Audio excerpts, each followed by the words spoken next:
नमस्कार। आइए सुनते हैं मुंशी प्रेमचंद जी की लिखी कहानी पूर्व संस्कार। सज्जनों के हिस्से में भौतिक उन्नति कभी भूलकर ही आती है। राम टहल विलासी, दुर्व्यसनी और चरित्रहीन आदमी थे, पर सांसारिक व्यवहारों में चतुर, सूद ब्याज के मामले में दक्ष और मुकदमे अदालत में कुशल थे। उनका धन बढ़ता था, सभी उनके आसामी थे। उधर उन्हीं के छोटे भाई शिव टहल साधु भक्त, धर्मपरायण और परोपकारी जीव थे। उनका धन घटता जाता था। उनके द्वार पर दो चार अतिथि बने रहते थे। बड़े भाई का सारे मोहल्ले में दबाव था। जितने नीच श्रेणी के आदमी थे, उनका हुक्म पाते ही फौरन उनका काम करते थे। उनके घर की मरम्मत बेगार में हो जाती।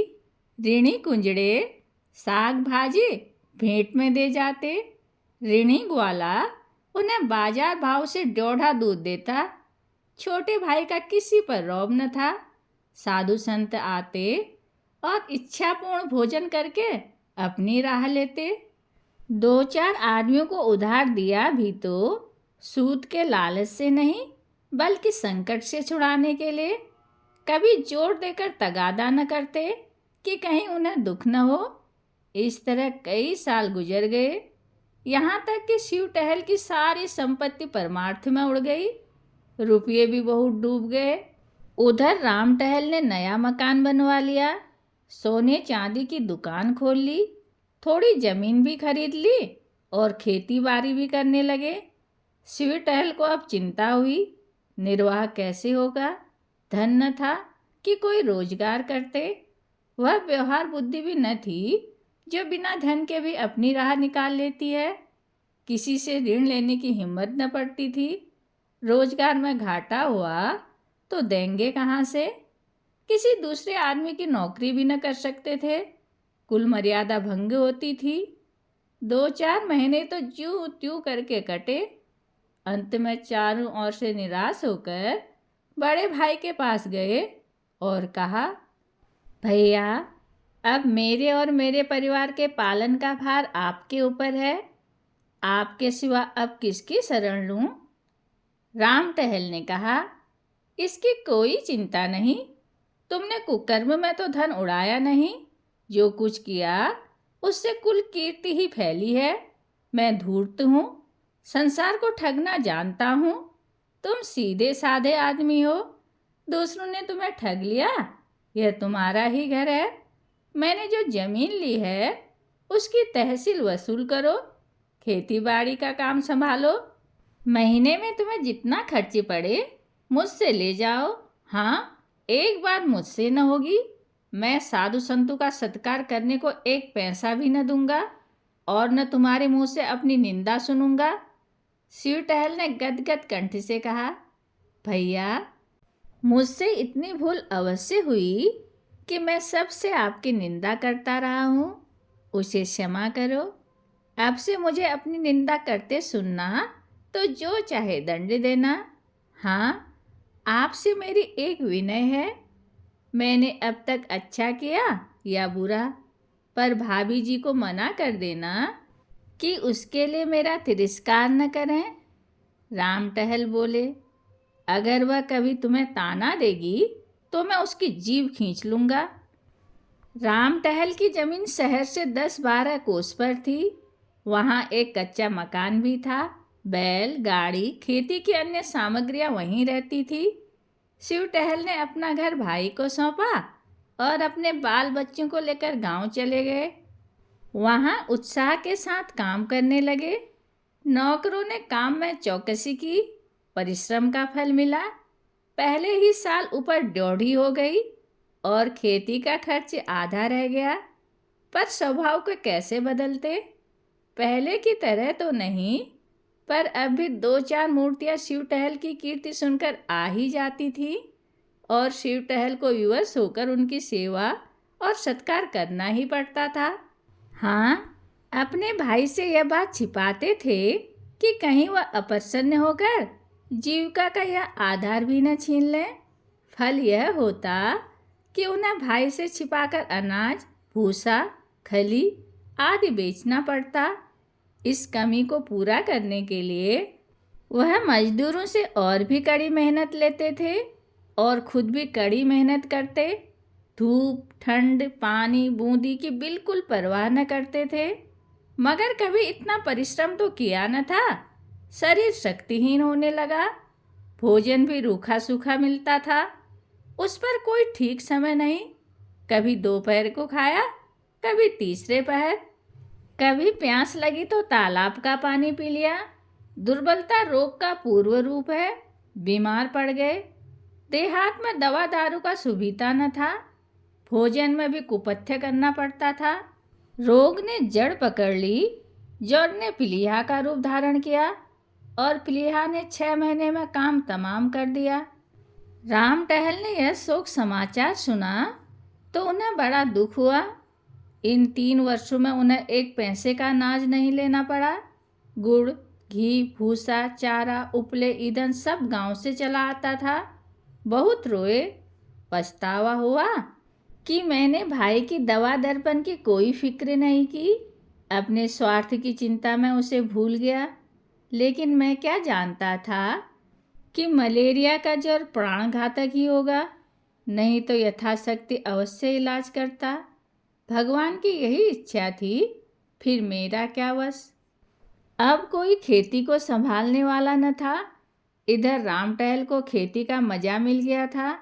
उस पर विलासिता ने उसका स्वास्थ्य भी नष्ट कर डाला था। अब वह देहात के स्वच्छ जलवायु में रहना चाहते थे। निश्चय किया कि खुद ही गांव में जाकर खेती बाड़ी करूं। लड़का जवान हो गया था। शहर का लेन देन उसे सौंपा और देहात चले आए। यहाँ उनका समय और चित्त विशेषकर गौओं की देखभाल में लगता था। उनके पास एक जमुना पारी बड़ी रास की गाय थी। उसे कई साल हुए बड़े शौक से खरीदा था। दूध खूब देती थी और सीधी वह इतनी थी कि बच्चा भी सींग पकड़ ले तो न बोलती। वह इन दिनों गाभिन थी। उसे बहुत प्यार करते थे। शाम सवेरे उसकी पीठ सहलाते, अपने हाथों से नाच खिलाते। कई आदमी उसके ड्योढ़े दाम देते थे, पर राम टहल ने न बेची। जब समय पर गऊ ने बच्चा दिया तो राम टहल ने धूमधाम से उसका जन्मोत्सव मनाया। कितने ही ब्राह्मणों को भोजन कराया। कई दिन तक गाना बजाना होता रहा। इस बछड़े का नाम रखा गया जवाहिर। एक ज्योतिषी से उसका जन्म पत्र भी बनवाया गया। उसके अनुसार बछड़ा बड़ा होनहार, बड़ा भाग्यशाली, स्वामी भक्त निकला। केवल 6ठे वर्ष उस पर एक संकट की शंका थी। उससे बच गया तो जीवन पर्यंत सुख से रहेगा। बछड़ा श्वेत वर्ण था। उसके माथे पर एक लाल तिलक था। आंखें कजरी थी। स्वरूप का अत्यंत मनोहर और हाथ पांव का सुडौल था। दिन भर कलोलें किया करता। राम टहल का चित्त उसे छलांगे भरता देखकर प्रफुल्लित हो जाता था। वह उनसे इतना हिलमिल गया कि उनके पीछे पीछे कुत्ते की भांति दौड़ा करता था। जब वह शाम और सुबह को अपनी खाट पर बैठकर असामियों से बातचीत करने लगते तो जवाहिर उनके पास खड़ा होकर उनके हाथ या पांव को चाटता था। वह प्यार से उसकी पीठ पर हाथ फेरने लगते तो उसकी पूंछ खड़ी हो जाती और आंखें हृदय के उल्लास से चमकने लगती।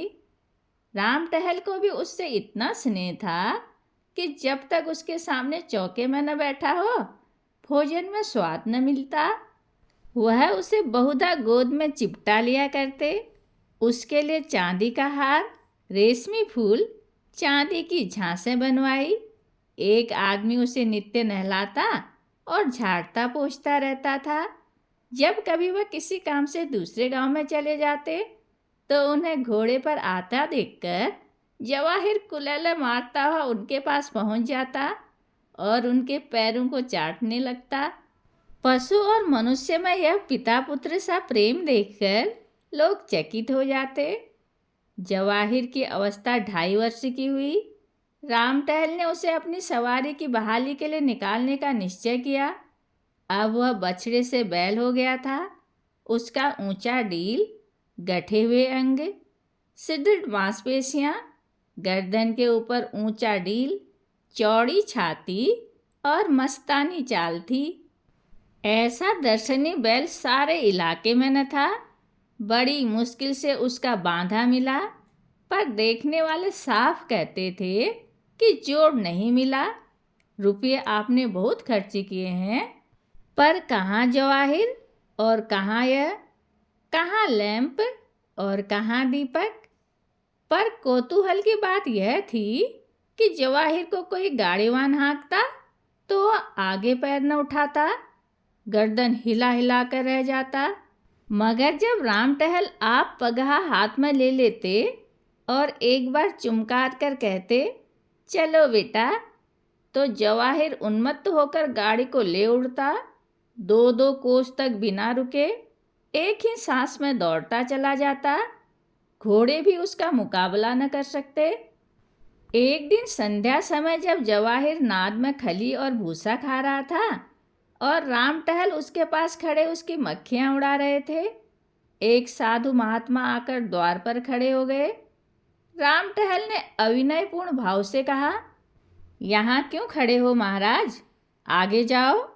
साधु, कुछ नहीं बाबा, इसी बैल को देख रहा हूँ। मैंने ऐसा सुंदर बैल नहीं देखा। राम टहल ध्यान देकर, घर ही का बछड़ा है। साधु, साक्षात देवरूप है। यह कहकर महात्मा जी जवाहिर के निकट गए और उसके खुर चूमने लगे। राम टहल, आपका शुभागमन कहाँ से हुआ? आज यहीं विश्राम कीजिए तो बड़ी दया हो। साधु, नहीं बाबा, क्षमा करो, मुझे आवश्यक कार्य से रेलगाड़ी पर सवार होना है। रातों रात चला जाऊंगा, ठहरने से विलंब होगा। राम टहल, तो फिर और कभी दर्शन होंगे? साधु, हाँ, तीर्थ यात्रा से 3 वर्ष में लौटकर इधर से फिर जाना होगा। तब आपकी इच्छा होगी तो ठहर जाऊंगा। आप बड़े भाग्यशाली पुरुष हैं कि आपको ऐसे देवरूप नंदी की सेवा का अवसर मिल रहा है। इन्हें पशु न समझिए, यह कोई महान आत्मा है। इन्हें कष्ट न दीजिएगा, इन्हें कभी फूल से भी न मारिएगा। यह कहकर साधु ने फिर जवाहिर के चरणों पर शीश नवाया और चले गए। उस दिन से जवाहिर की और भी खातिर होने लगी। वह पशु से देवता हो गया। राम टहल उसे पहले रसोई के सब पदार्थ खिलाकर तब आप भोजन करते, प्रातः काल उठकर उसके दर्शन करते, यहाँ तक कि वह उसे अपनी बहली में भी न जोतना चाहते। लेकिन जब उनको कहीं जाना होता और बहली बाहर निकाली जाती तो जवाहिर उसमें जुतने के लिए इतना अधीर और उत्कंठित हो जाता, सिर हिला हिलाकर इस तरह अपनी उत्सुकता प्रकट करता कि राम टहल को विवश होकर उसको जोतना ही पड़ता। एक बार वह दूसरी जोड़ी जोत कर चले गए तो जवाहिर को इतना दुख हुआ कि उसने दिन भर नाद में मुंह नहीं डाला। इसलिए वह अब बिना किसी विशेष कार्य के कहीं जाते ही न थे। उनकी श्रद्धा देखकर गांव के अन्य लोगों ने भी जवाहिर को अन्नग्रास देना शुरू किया। सुबह उसके दर्शन करने तो प्राय सभी आ ही जाते थे। इस प्रकार 3 साल और बीते। जवाहिर को 6ठा वर्ष लगा। राम टहल को ज्योतिषी की बातें याद थी। भय हुआ कहीं उसकी भविष्यवाणी सत्य न हो। पशु चिकित्सा की पुस्तकें मंगाकर पढ़ी, पशु चिकित्सक से मिले और कई औषधियाँ लाकर रखी। जवाहिर को टीका लगवा दिया। कहीं नौकर उसे खराब चारा और गंदा पानी न पिला दें, इस आशंका से वह अपने हाथों से उसे खोलने बांधने लगे। पशुशाला का फर्श पक्का कर दिया जिससे कोई कीड़ा मकोड़ा न छिप सके। उसे नित्य प्रति खूब धुलवाते भी थे। संध्या हो गई थी। राम टहल नाथ के पास खड़े जवाहिर को खिला रहे थे कि इतने में सहसा वही साधु महात्मा आ निकले जिन्होंने आज से 3 वर्ष पहले दर्शन दिए थे। राम टहल उन्हें देखते ही पहचान गए। जाकर दंडवत की, कुशल समाचार पूछे। और उनके भोजन का प्रबंध करने लगे। इतने में अकस्मात जवाहिर ने जोर की डकार ली और धम्म से भूमि पर गिर पड़ा। राम टहल दौड़ते हुए उसके पास आए। उसकी आंखें पथरा रही थी। पहले एक स्नेहपूर्ण दृष्टि उन पर डाली और चित हो गया। राम टहल घबराए हुए घर से दवाएं लाने दौड़े। कुछ समझ में न आया कि खड़े खड़े इसे हो क्या गया। जब वह घर से दवाइयाँ लेकर निकले तब जवाहिर का अंत हो चुका था। राम टहल शायद अपने छोटे भाई की मृत्यु पर भी इतने शोकातुर न हुए थे। वह बार बार लोगों के रोकने पर भी दौड़ दौड़ कर जवाहिर के शव के पास जाते और उससे लिपट कर रोते। रात उन्होंने रो रो कर काटी। उसकी सूरत आंखों से न उतरती थी। रह रह कर हृदय में एक वेदना सी होती और शोक से विह्वल हो जाते। प्रातःकाल लाश उठाई गई, किंतु राम टहल ने गांव की प्रथा के अनुसार उसे चमारों के हवाले नहीं किया। यथाविधि उसकी दाह क्रिया की, स्वयं आग दी, शास्त्रानुसार सब संस्कार किए। 13वें दिन गांव के ब्राह्मणों को भोजन कराया गया। उक्त साधु महात्मा को उन्होंने अब तक नहीं जाने दिया था। उनकी शांति देने वाली बातों से राम टहल को बड़ी सांत्वना मिलती थी।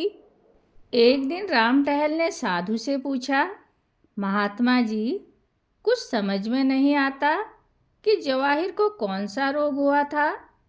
ज्योतिषी जी ने उसके जन्म पत्रा में लिखा था कि उसका 6ठा साल अच्छा न होगा, लेकिन मैंने इस तरह किसी जानवर को मरते नहीं देखा। आप तो योगी हैं, यह रहस्य कुछ आपकी समझ में आता है?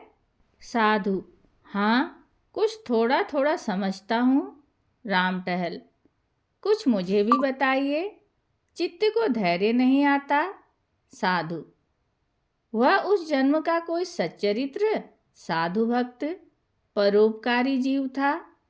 उसने अपनी सारी संपत्ति धर्म कार्य में उड़ा दी थी। आपके संबंधियों में ऐसा कोई सज्जन था? राम टहल, हाँ महाराज, था। साधु, उसने तुम्हें धोखा दिया, तुमसे विश्वासघात किया।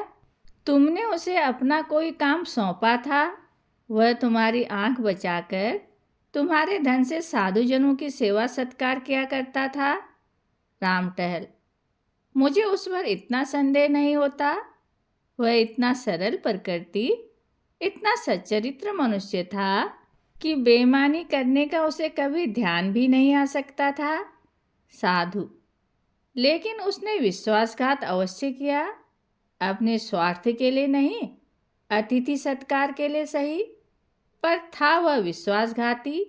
राम टहल, संभव है दुर्वस्था ने उसे धर्मपथ से विचलित कर दिया हो। साधु, हाँ, यही बात है। उस प्राणी को स्वर्ग में स्थान देने का निश्चय किया गया, पर उसे विश्वासघात का प्रायश्चित करना आवश्यक था। उसने बेईमानी से तुम्हारा जितना धन हर लिया था, उसकी पूर्ति करने के लिए उसे तुम्हारे यहाँ पशु का जन्म दिया गया। यह निश्चय कर लिया कि 6 वर्ष में प्रायश्चित पूरा हो जाएगा। इतनी अवधि तक वह तुम्हारे साथ यहाँ रहा। ज्यों ही अवधि पूरी हो गई, त्यों ही उसकी आत्मा निष्पाप और निर्लिप्त होकर निर्वाण पद को प्राप्त हो गई। महात्मा जी तो दूसरे दिन विदा हो गए, लेकिन राम टहल के जीवन में उसी दिन से एक बड़ा परिवर्तन दिख पड़ने लगा। उसकी चित्तवृत्ति बदल गई। दया और विवेक से हृदय परिपूर्ण हो गया। वह मन में सोचते, जब ऐसे धर्मात्मा प्राणी को जरा से विश्वासघात के लिए इतना कठोर दंड मिला, तो मुझ जैसे कुकर्मी की क्या दुर्गति होगी। यह बात उनके ध्यान से कभी न उतरती थी। कहानी सुनने के लिए धन्यवाद।